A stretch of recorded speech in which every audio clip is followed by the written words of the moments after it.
Olá, pessoal. Tudo bem? Então, nas unidades 1, 2 e 3, nós estudamos sobre a origem da escrita nas línguas orais e também nas línguas de sinais. Tivemos também uma introdução prática da escrita de sinais, em que vocês puderam entender um pouco como se dá essa escrita. E hoje, nós estudaremos também algo muito importante, que é a aprendizagem da escrita pela criança surda.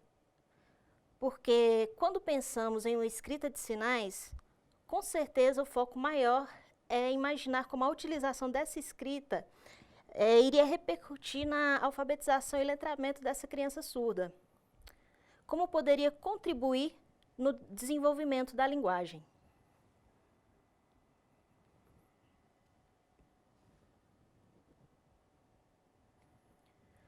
Como nós já mencionamos anteriormente, a escrita de sinais ainda não é tão difundida aqui no Brasil e, oficialmente, ainda não tem um espaço no meio regular de ensino. O principal trabalho conhecido até então são pesquisas feitas sobre a escrita de sinais e sua aquisição pela criança surda. Foram desenvolvidas pela doutora surda Mariane Stuff, em 1996, em parceria com vários outros pesquisadores da PUC Rio Grande do Sul. Essa é a Mariane, e este aqui é o sinal dela em escrita de sinais. Ela desenvolveu pesquisas com crianças surdas brasileiras e também francesas, de diferentes idades. Pois bem, as línguas são representações simbólicas, quer seja língua oral ou uma língua de sinais, assim como suas escritas. Elas se constituem historicamente ao longo da evolução dos povos, como construções coletivas que resultam em sistemas de representação. Ou seja, a língua é um instrumento de comunicação, sendo composta por regras gramaticais que possibilitam que determinado grupo de falantes consiga produzir enunciados que lhes permitam comunicar-se e compreender-se. E para entender esse processo de aquisição do conhecimento pela criança surda, foi necessário que a Mariane buscasse o olhar de alguns teóricos sobre como se dá a construção desse mundo simbólico pelo indivíduo. A aquisição, dessa função semiótica. E para isso, ela fundamenta sua pesquisa principalmente nos resultados encontrados por Piaget, no que diz respeito a como surge o conhecimento, e a outra autora será a Emília Ferreiro, que também baseada nas pesquisas feitas por Piaget, ela elenca também algumas etapas que precisam ser vencidas pela criança no desenvolvimento da leitura e escrita. Então, vamos conhecer agora um pouco do que esses autores falam sobre como acontece o desenvolvimento e também esse processo de alfabetização pela criança?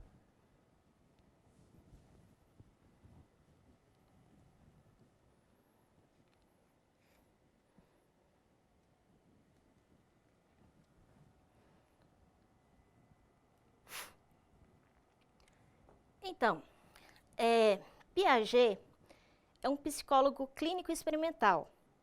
E o que quer dizer isso?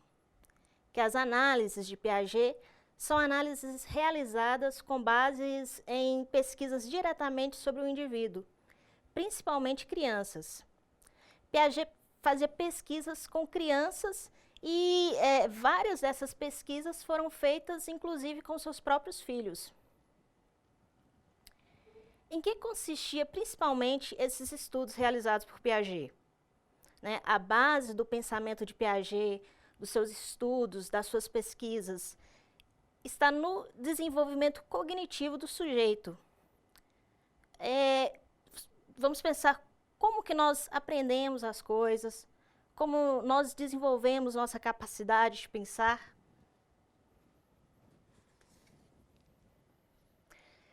Como nós desenvolvemos a nossa lógica de raciocínio. Esse é o grande foco dos estudos realizados por Piaget.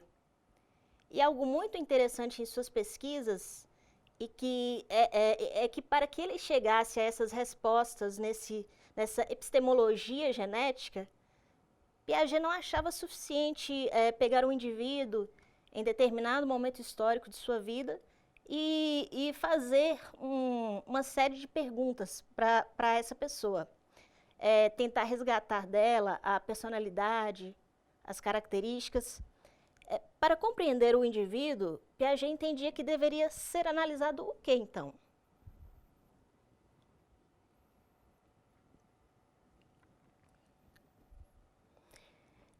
Ele entendia que deveria ser analisado o fator social.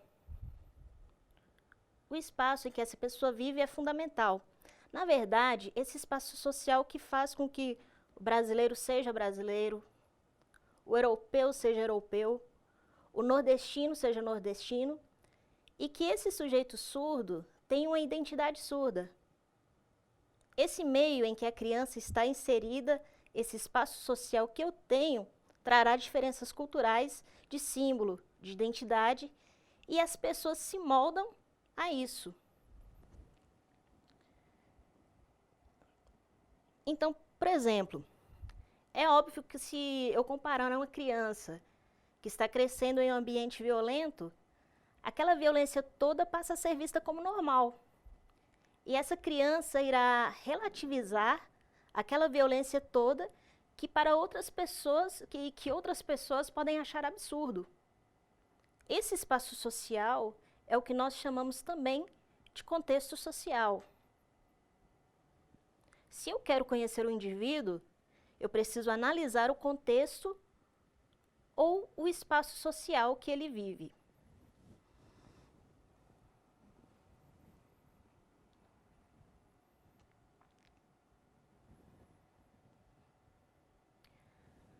Há também o desenvolvimento intelectual. Como ocorre esse desenvolvimento? Através de dois fatores principais, que são a sociedade e do indivíduo. A sociedade fornece os símbolos culturais e vários instrumentos de conhecimentos, e o indivíduo, pelo esforço de pensar, na predisposição de aprender, de melhorar, de evoluir enquanto ser humano, enquanto sujeito.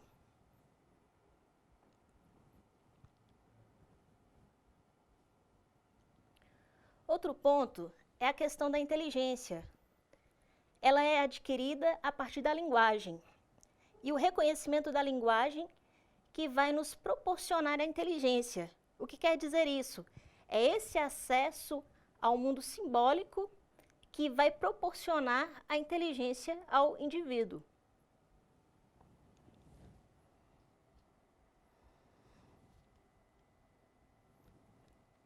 Então, nós temos aqui algumas disposições preliminares para conseguirmos entender um pouquinho sobre as teorias de Piaget, a forma como ele vê o indivíduo, ou seja, o ser humano está integrado na sociedade, ele está absorvendo cultura, socialização, linguagem, e é isso que promove o seu desenvolvimento.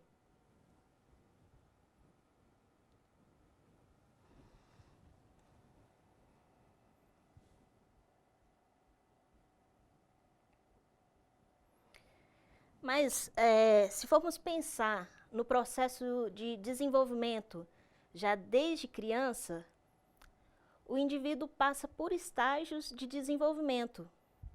E para cada estágio, ele irá apresentar determinada característica.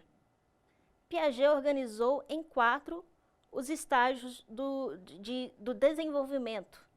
E são esses 4, esses estágios. Estágio sensório-motor, estágio pré-operatório, estágio operatório concreto e o 4º, o estágio operatório formal. Vamos entender um pouquinho agora sobre cada um desses estágios?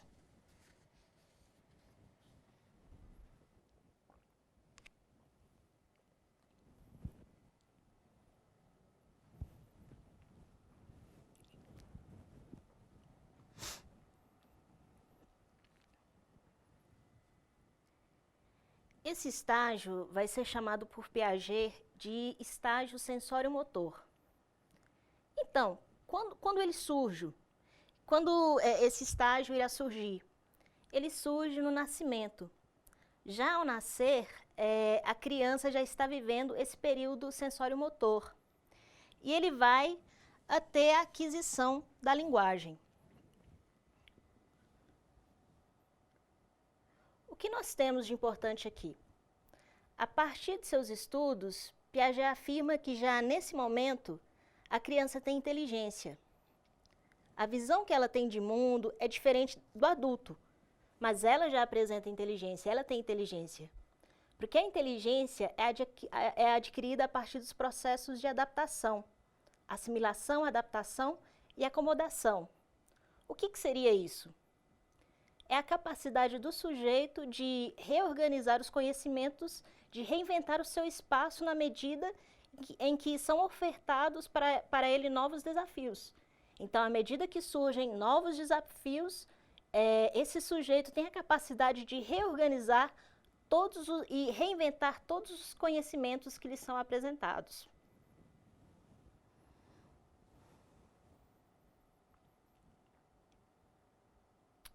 Então,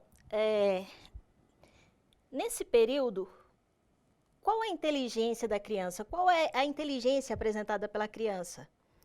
É a motora. Ela já tem a capacidade de assimilar ações ou situações que dizem respeito a essa motricidade.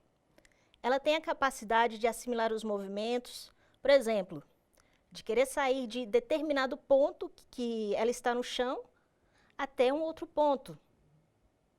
Ela cria algum mecanismo para fazer isso. No caso, o que ela vai fazer? Ela irá engatinhar. Esse é o mecanismo que ela usa para essa intenção de chegar até o outro ponto da sala. E muitas vezes ela consegue empurrar as coisas, pegar um objeto. Então, nesse momento, ela apresenta essa inteligência motora.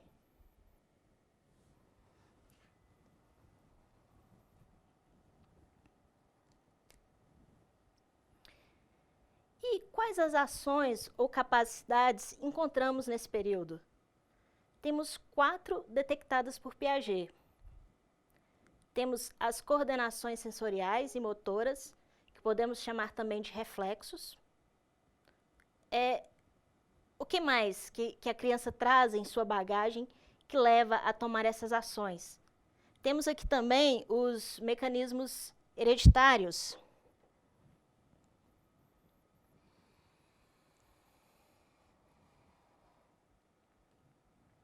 A criança também, em muitos momentos, ela age pelos seus instintos. E o quarto são as primeiras emoções.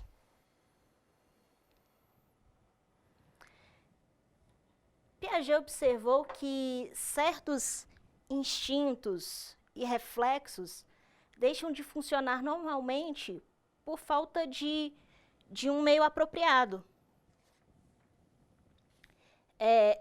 De um meio apropriado em um determinado momento. Por exemplo, no caso dos bebês, podemos observar aquele início dos balbúcios, esses balbúcios iniciais, que são comuns a todos os bebês. Já o que ocorre com essa criança surda?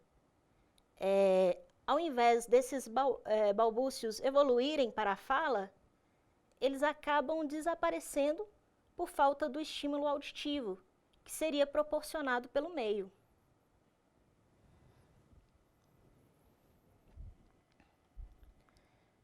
O que nós percebemos? O contato com o meio não tem por resultado apenas desenvolver reflexos, mas também coordená-los, produzindo uma aprendizagem em função da interação com o meio. Assim, a criança adapta sua conduta aos diferentes objetos que lhe são apresentados.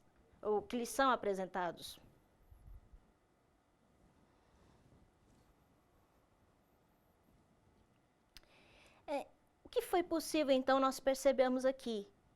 É como se Piaget dissesse assim: as primeiras capacidades de assimilar, acomodar e se adaptar é relativo ao movimento e à sensibilidade. Por isso, ele chama de período sensório-motor, em que as ações são determinadas pelos reflexos, pelos mecanismos hereditários, pelos instintos e também pelas primeiras emoções.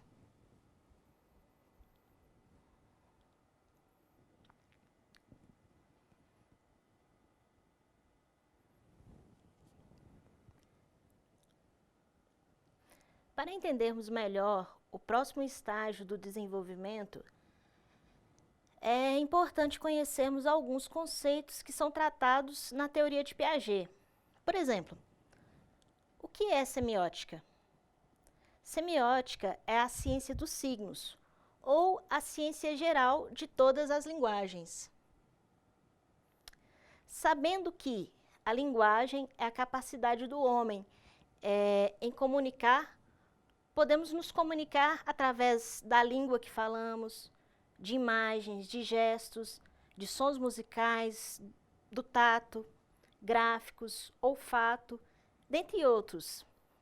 Então, a semiótica é a ciência que estuda todos os meios pela qual o homem se comunica, sendo eles verbais ou não. O que seria essa função semiótica ou função simbólica? E o porquê da sua importância? A semiótica é uma ciência que ajuda a ler o mundo, porque ela nos faz compreender a realidade à nossa volta a partir de todas as formas de comunicação. E o signo? Qual a sua importância e relação com a semiótica? O signo é considerado a essência da linguagem e também da própria semiótica, porque é tudo que nos faz lembrar de algo e é perceptível aos nossos sentidos. Então, o signo tem como função representar ou substituir algo ou algum objeto. Então, vamos tentar ser mais claros.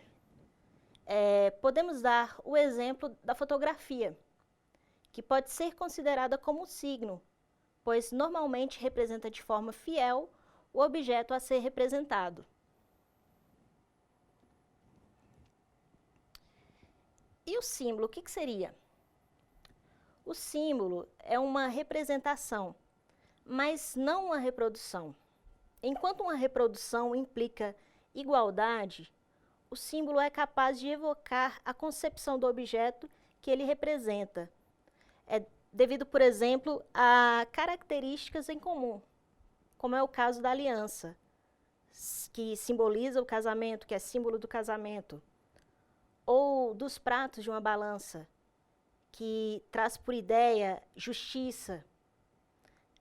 A história do símbolo comprova que qualquer coisa pode adquirir valores simbólicos, seja ela natural, por exemplo, pedras, animais, flores, fogo, rios, raios e vários outros fenômenos naturais da natureza. Ou o símbolo também ele pode ser abstrato, trazendo a ideia de número, formas geométricas. Desse modo, através dos símbolos, objetos comuns adquirem ilimitáveis novos significados. Um simples pedaço de pano, por exemplo, ao ser erguido até o topo de um mastro, refere-se à ideia de pátria.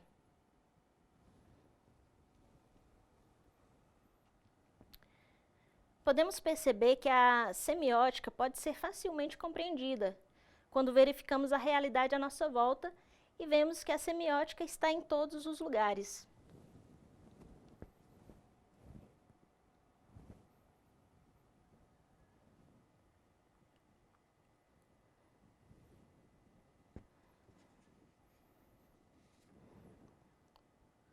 Voltando aos estágios do desenvolvimento. Após o estágio sensório-motor, Piaget denomina o segundo como pré-operatório, que se dá quando surge a função simbólica e ocorre de 2 a 7 anos. Nesse período, temos algo que é fundamental na vida da criança, que é a linguagem. Esse domínio da linguagem, ele tem início nesse período, mas não quer dizer que ele irá se concretizar aqui. Ela passa a ter a capacidade de representação por meio de símbolos. Essa representação do mundo por meio de símbolos, a própria linguagem, o alfabeto, eles são símbolos que representam uma realidade. E a criança começa a absorver e compreender esses símbolos.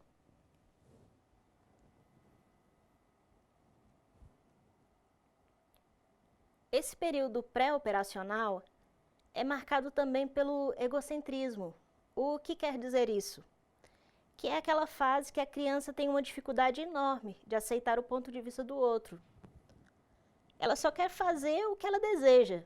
Então, podemos perceber que a aquisição da linguagem leva a uma mudança de comportamento. No primeiro estágio, ela não tinha consciência também dessa noção de espaço, de reconhecimento enquanto sujeito.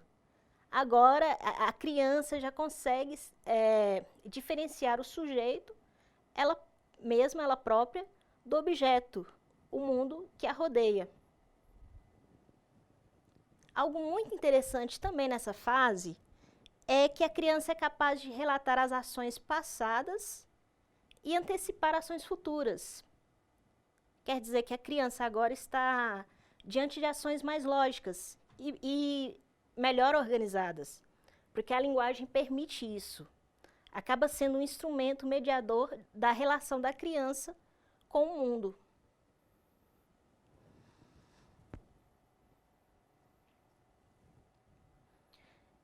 Grosso modo, quando pensamos em aquisição da linguagem, já nos vem à mente o ouvido e a voz, porque assim percebemos com as crianças ouvintes. Em seu desenvolvimento, através da audição, ela começa a se interessar pelo que os seus pais estão falando, e ela busca mecanismos de tentar reproduzir essa fala, através dos reflexos, de balbúcios, e evoluindo para a fala. E já no caso dos surdos, principalmente os filhos de pais ouvintes, esse processo não terá evolução. O ideal seria, ao invés dos sons, a percepção visual desde a mais tenra idade. Ou seja, a produção manual, esse input visual é importantíssimo para etapas do desenvolvimento da linguagem pelo surdo. Inclusive pelo fato da língua de sinais se tratar de uma língua espaço-visual. Por isso, é de suma importância esse diagnóstico da surdez o mais cedo possível.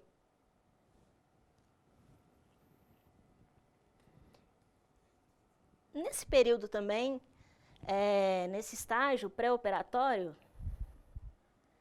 é considerado também das funções simbólicas. E há 3 manifestações básicas que podemos identificar. A imitação diferida, quando a criança imita algum objeto ou pessoa com o próprio corpo, e nós percebemos isso, que é muito comum, principalmente elas buscarem a imitação do pai ou da mãe.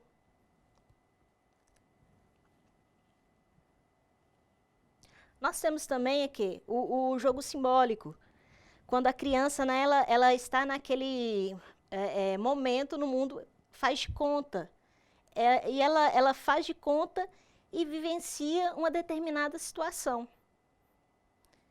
E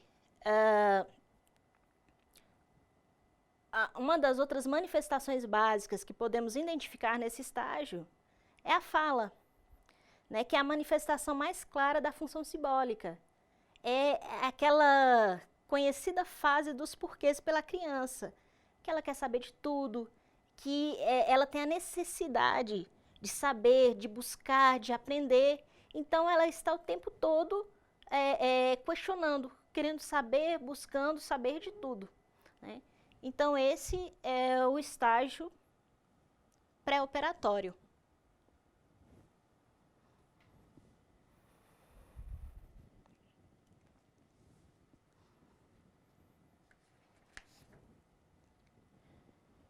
Piaget identificou ainda mais 2 estágios da construção do conhecimento, além do sensório-motor e do pré-operatório.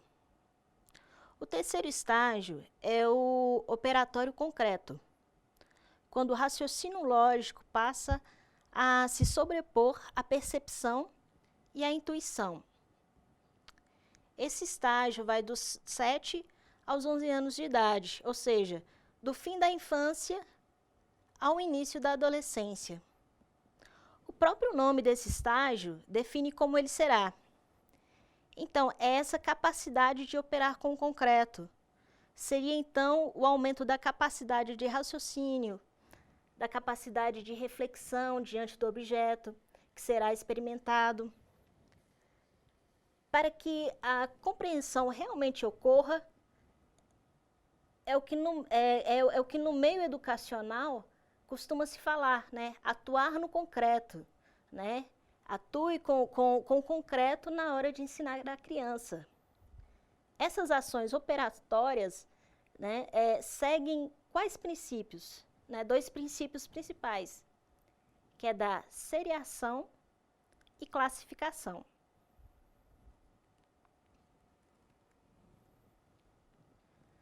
A capacidade operatória é a capacidade de manusear as coisas, inclusive de pensar a respeito do objeto manipulado. O que seriam essas seriações e classificações que nós falamos acima? É a capacidade que essa criança adquire de perceber a diferença das coisas e assimilar as diferenças que existem. Um exemplo simples: um cachorro, para uma criança que está nos 2 primeiros estágios que nós apresentamos, será simplesmente um uau-uau. Para ela, todos são iguais. Depois, a criança tem a capacidade de perceber que há raças diferentes, com características diferentes. E isso serve para a seriação e classificação de várias outras coisas, como relações familiares, a representatividade dos papéis familiares. A criança passa a ter noção do que pode levar perigo ou não, dentre várias outras coisas. Tudo isso acaba sendo melhor assimilado pela criança em níveis que vão se tornando progressivamente mais complexos.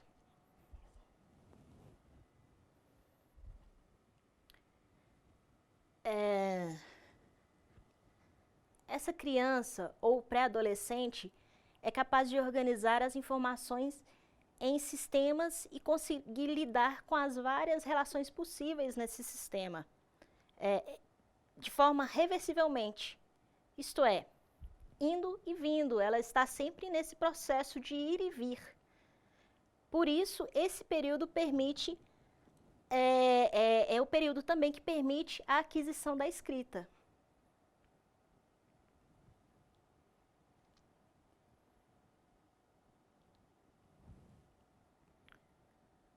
O quarto estágio é o operatório formal. Nesse estágio, o sujeito pode pensar sem recorrer ao real ou à sua representação. Mas se não existem os objetos, o que existe então? Né? O que essa criança, esse adolescente vai trabalhar nesse período? Então, passa a existir as hipóteses. As abstrações são realizadas diante das hipóteses. E o que vai acontecer então? Aquela capacidade de classificar e seriar vão evoluir para ações de combinação e correlação. Esses níveis de reflexão aqui já representados, eles vão levar também à teoria, né? Essa criança, ou esse pré-adolescente, ele já tem a capacidade de criar ou ter as suas teorias diante de determinada situação ou diante de algumas situações do mundo. Daí surge a ideia do pensamento crítico.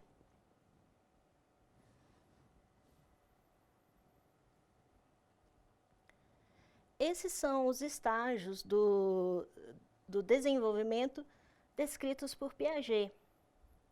E lembrando que ele não acredita que o desenvolvimento é inato ao ser humano, mas que para que aconteça, são necessárias relações, as interações sociais, e um dos preceitos de Piaget, um dos preceitos principais de Piaget, é que a socialização deve ser ética. O que isso significa? Né? Respeito à igualdade, respeito à liberdade, aos direitos humanos, à diversidade, seja ela em qualquer nível. Então, nós conhecemos aqui os 4 estágios do desenvolvimento apresentados por Piaget.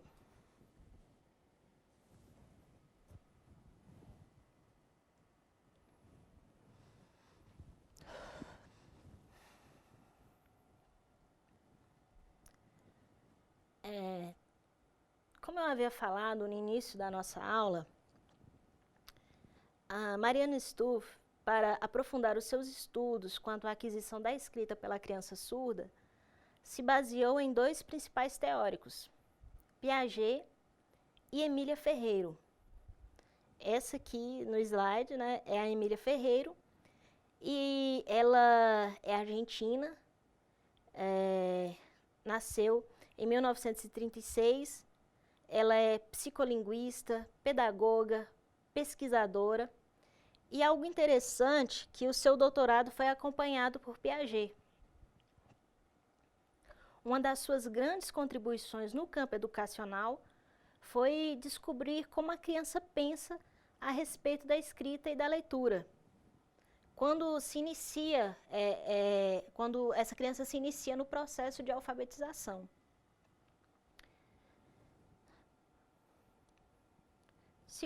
Segundo Emília, a escrita pode ser concebida de 2 formas muito diferentes.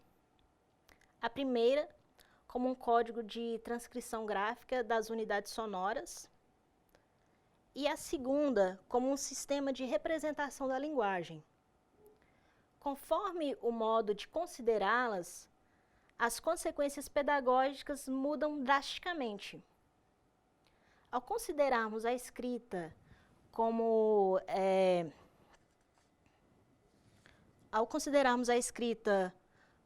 um código de transição que converte as unidades sonoras em unidades gráficas, ou seja, os sons das letras convertem-se em escrita das letras, coloca-se em primeiro plano a discriminação visual e auditiva como pré-requisito para a alfabetização. Isso acontece porque se acredita que se a criança não tem dificuldade para discriminar entre 2 formas visuais próximas, que são as letras, e ela também não apresenta dificuldade em discriminar entre 2 formas auditivas próximas, que são os sons, e não apresenta nenhuma dificuldade para desenhá-las, não deveria apresentar nenhuma dificuldade para aprender a ler, visto que escrever se trata de uma simples transcrição do som para um código visual.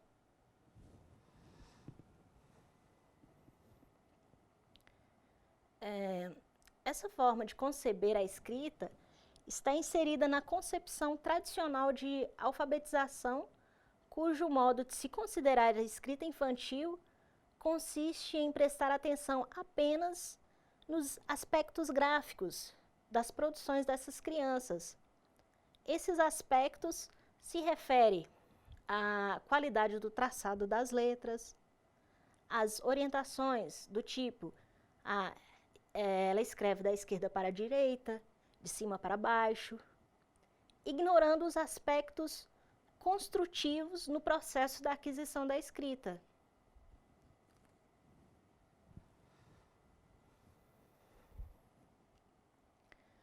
Ao conceber a aprendizagem da escrita como a compreensão do modo de construção de um sistema de representação, o problema se coloca em termos completamente diferentes. Embora a criança saiba falar adequadamente e faça todas as discriminações perceptivas, isso não resolve o problema central da aprendizagem da língua escrita. Agora, se a escrita é concebida como um código de transcrição, né, sua aprendizagem é compreendida apenas como uma aquisição de uma técnica de memorização. Nesse caso, a criança precisa memorizar o alfabeto, a sílaba e as palavras. Já, se a escrita é concebida como um sistema de representação, né, como esse sistema de representação da linguagem,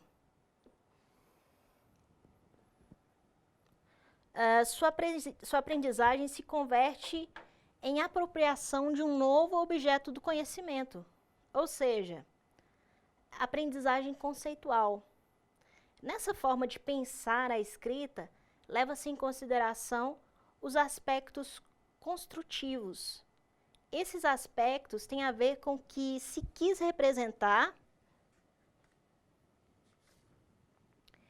e os meios utilizados para criar diferenciações entre as representações.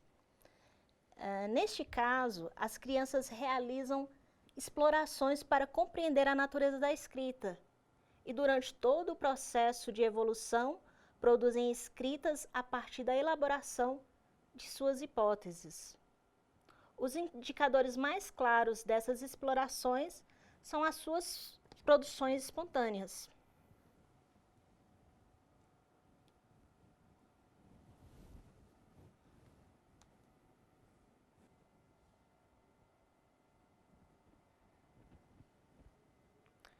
Com base na teoria piagentina, Emília observa que a escrita infantil segue uma linha de evolução regular. Ela identificou no processo de construção da escrita 3 níveis que podem ser divididos em subníveis, na verdade em subitens, mas que no momento não iremos tratar por serem construções principalmente específicas e que dizem respeito às línguas orais. Nós vamos tratar aqui as que dizem respeito a essa construção em línguas de sinais, ou para a escrita de sinais. Os 3 níveis que iremos tratar são distinção entre o modo de representação icônico e não icônico, construção das formas de diferenciação dentro da própria escrita e fonetização da escrita.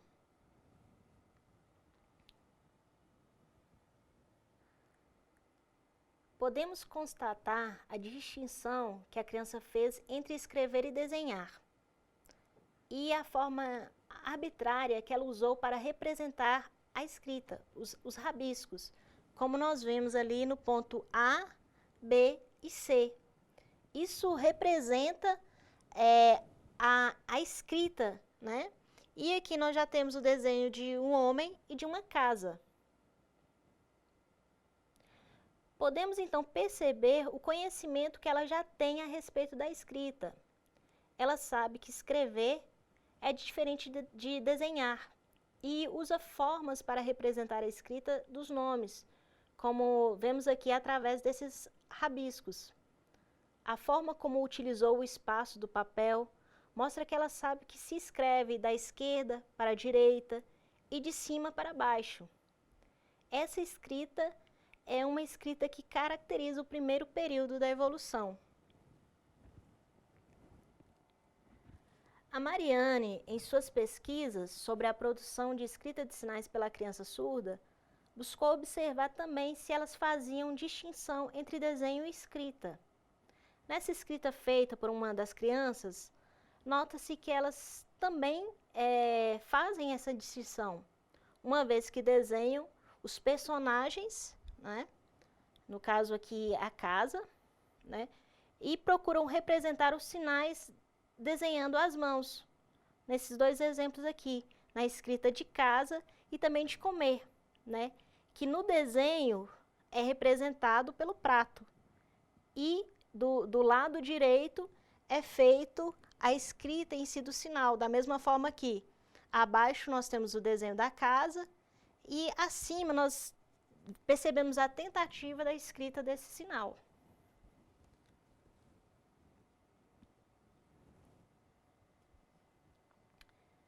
Nesse passo, Emília apresenta o segundo período da evolução da escrita.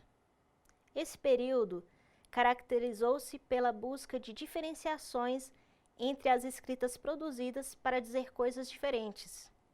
Neste período, a criança pensa que palavras diferentes escrevem-se de formas diferentes. Começa então uma busca difícil e muito elaborada de modos de diferenciação da escrita. Segundo a autora, é um período de grande esforço intelectual, pois as crianças estabelecem critérios de diferenciação entre as escritas e esses critérios se expressam sobre dois eixos, que é o eixo quantitativo e o eixo qualitativo.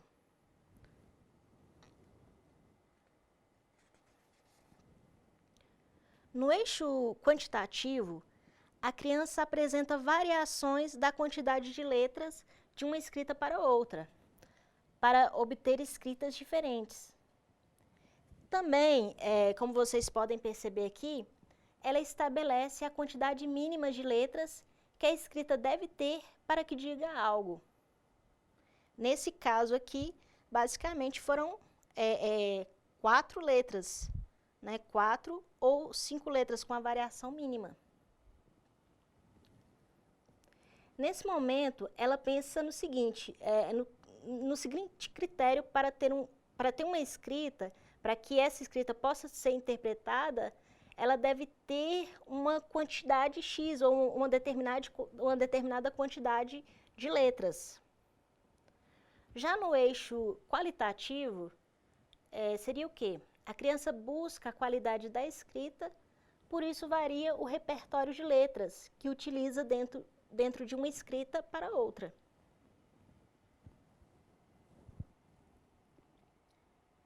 Pela produção escrita das crianças surdas, podemos identificar as primeiras tentativas de associar o desenho das mãos, sinalizando uma representação correspondente do sistema Signal-Write.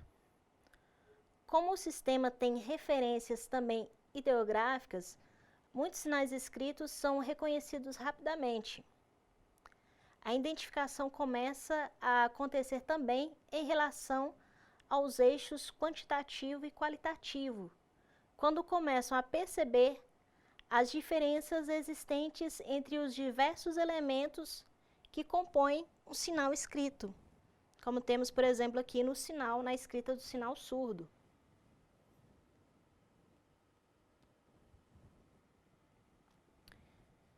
No terceiro período, a criança começa a descobrir que a quantidade de letras com que vai escrever uma palavra pode ter correspondência com a quantidade de partes que se reconhece na emissão oral. Essas partes da palavra são as suas sílabas. Inicia-se assim o período silábico, o período em que a criança imagina que a sua escrita deve ser representada por cada parte, por cada sílaba dessa palavra.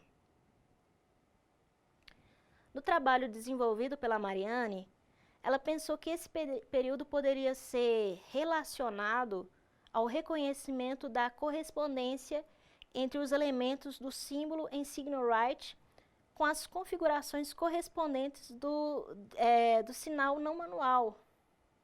Os primeiros elementos a serem reconhecidos são os 3 símbolos básicos. A serem reconhecidos são os símbolos básicos de configuração de mão, punho fechado, punho aberto e mão plana.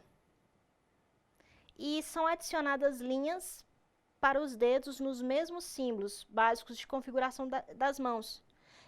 Vocês tiveram a oportunidade de verificar isso na aula passada, em que tivemos noções básicas de como escrever em escrita de sinais. A diferença que temos entre o aprendizado do adulto e da criança é a maturidade e metodologia adotada.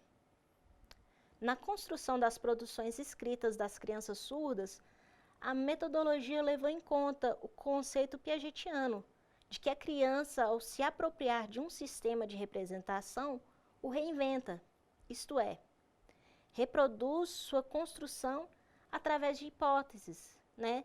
Nas tentativas de utilização de símbolos diferenciados, os elementos e as relações de representação, bem como estabelecendo a natureza do vínculo entre a representação constituída pelos símbolos arbitrários e seu objeto de conhecimento.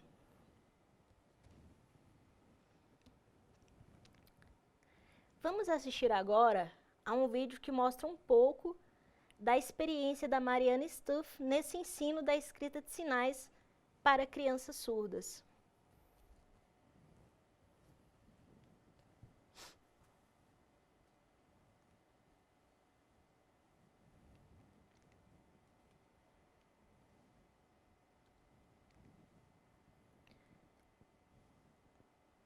Relembrando, são 4 os estágios do desenvolvimento por Piaget, que é o estágio sensório-motor, estágio pré-operatório, estágio operatório concreto, estágio operatório formal.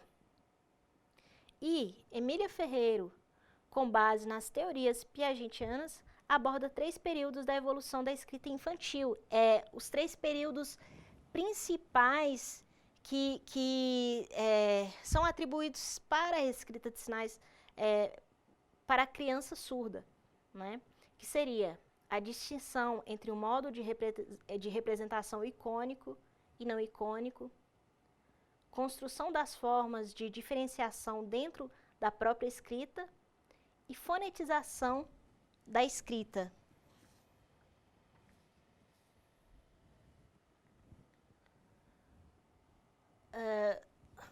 O processo de alfabetização em Signal Writing deve ter a preocupação de estimular as competências linguísticas inatas no indivíduo e levá-lo a adquirir a leitura e a escrita a partir de sua própria linguagem, de seu potencial e de suas motivações naturais. Diferentemente da alfabetização da língua oral do seu país, que está inscrita em todo local, a criança surda não está exposta a uma escrita em língua de sinais. Por esse motivo, deve ser feita uma sensibilização com os surdos, familiares, profissionais da área da surdez, para que possam sentir a possibilidade e a necessidade de uma escrita para representar os sinais. Como vocês perceberam nessa aula, os estágios de desenvolvimento, os estágios para a aquisição da escrita são os mesmos tanto para a criança ouvinte quanto para a criança surda. E como já dissemos nas aulas anteriores, são muitos os benefícios de uma escrita de sinais. Possibilita ao surdo de escrever em sua língua materna, auxilia no aprendizado da Libras, no desenvolvimento do trabalho do tradutor-intérprete, alfabetização e letramento dos surdos, e dentre várias outras importâncias da escrita de sinais. Hoje nós estamos chegando ao fim de nossa disciplina e espero que ela tenha contribuído com o seu crescimento acadêmico e profissional, mas principalmente que ela possa ter te desafiado a querer conhecer e aprender a escrita de sinais. Este aqui foi só o início, né? Agora é só vocês darem continuidade a todo esse estudo que nós iniciamos aqui. Então, bons estudos e um forte abraço para todos vocês.